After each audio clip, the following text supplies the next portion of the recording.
আসসালামু আলাইকুম রহমতুল্লাহ। প্রিয় ভাই ও বোনেরা, আজ আমরা আলোচনা করব ইসলামের সবচেয়ে গুরুত্বপূর্ণ ইবাদত নামাজ নিয়ে।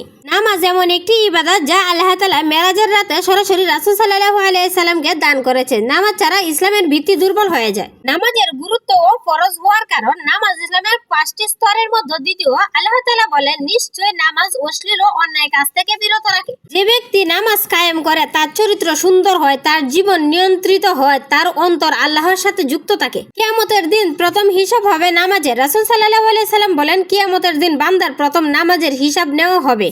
নামাজ ঠিক হলে অন্যান্য আমল সহজ হবে, নামাজ নষ্ট হলে সব আমল ঝুঁকির মধ্যে পড়বে। এই একটি হাদিসই নামাজের গুরুত্ব বোঝার জন্যই যথেষ্ট। নামাজ মানুষকে কি দেয়? নামাজ মানুষকে দেয় মানসিক শান্তি, আত্মসংযম, সঠিক সিদ্ধান্তের শক্তি। রাসূল সাল্লাল্লাহু আলাইহি সাল্লাম দুঃখ বা কষ্টে যখন পড়তেন তখন বলতেন, হে বিলাল, নামাজ দিয়ে আমাদের শান্তি দাও। নামাজ শুধু দায়িত্ব নয়, এটি মুমিনের আরাম ও আশ্রয়।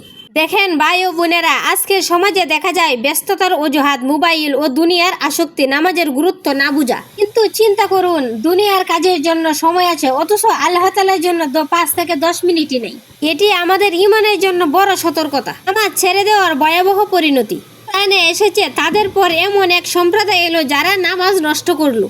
অনেক আলেম বলেন, ইচ্ছাকৃতভাবে নামাজ ছেড়ে দেওয়া কুফরের কাছাকাছি। নামাজ ছাড়া ঈমান টিকে থাকা খুবই কঠিন। নামাজে স্থির থাকার উপায়, নামাজ নিয়মিত করার জন্য সময় মতো করার চেষ্টা করা। শুনলে কাজ বন্ধ করা, নামাজের অর্থ বোঝা, দোয়া করা, হে আল্লাহ আমাকে নামাজ কায়েমকারী বানাও। রাসূল সাল্লাল্লাহু আলাইহি সাল্লাম বলেন, মানুষ ও কুফরের মধ্যে পার্থক্য হলো নামাজ। যে নামাজ ছেড়ে দেয় সে নিজের ঈমানকে ভয়ঙ্কর ঝুঁকিতে ফেলে।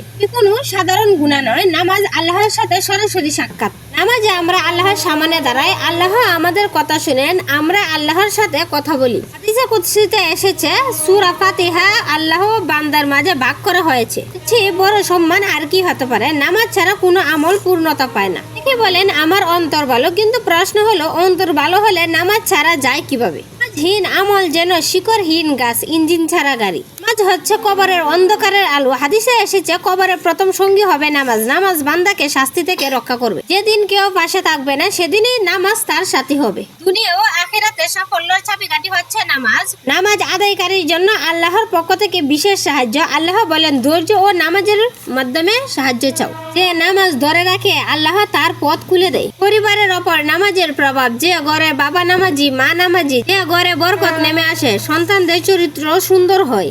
নামাজ শুধু ব্যক্তি নয়, পুরো পরিবারকেই রক্ষা করে। প্রিয় ভাই ও বোনেরা, নামাজ কোনো বোঝা নয়, এটি আল্লাহর পক্ষ থেকে নিয়ামত। আসুন আজ থেকে নিয়মিত নামাজ পড়ি। পুরো নামাজ কাজা করবো না, পরিবারকেও নামাজে অভ্যস্ত করব। নামাজকে জীবনের প্রথম অগ্রাধিকার দিব। ভাই ও বোনেরা, একদিন আমাদের সবাইকে নামাজ ছাড়া কবরে যেতে হবে। সেই দিন আফসোস করে বলবো, হাই যদি আরেকটু সময় পেতাম, কিন্তু তখন আর নামাজ পড়ার সুযোগ থাকবে না। আজই সিদ্ধান্ত নিন, আজ থেকে নামাজ কায়েম করুন। হ্যাঁ, আমাদের সবাইকে নামাজের প্রতি ভালোবাসা দান করুক, আমিন। ভিডিওটি ভালো লাগলে লাইক, কমেন্ট, শেয়ার করবেন এবং চ্যানেলটা সাবস্ক্রাইব করবেন। ইনশাআল্লাহ পাশে থাকবেন।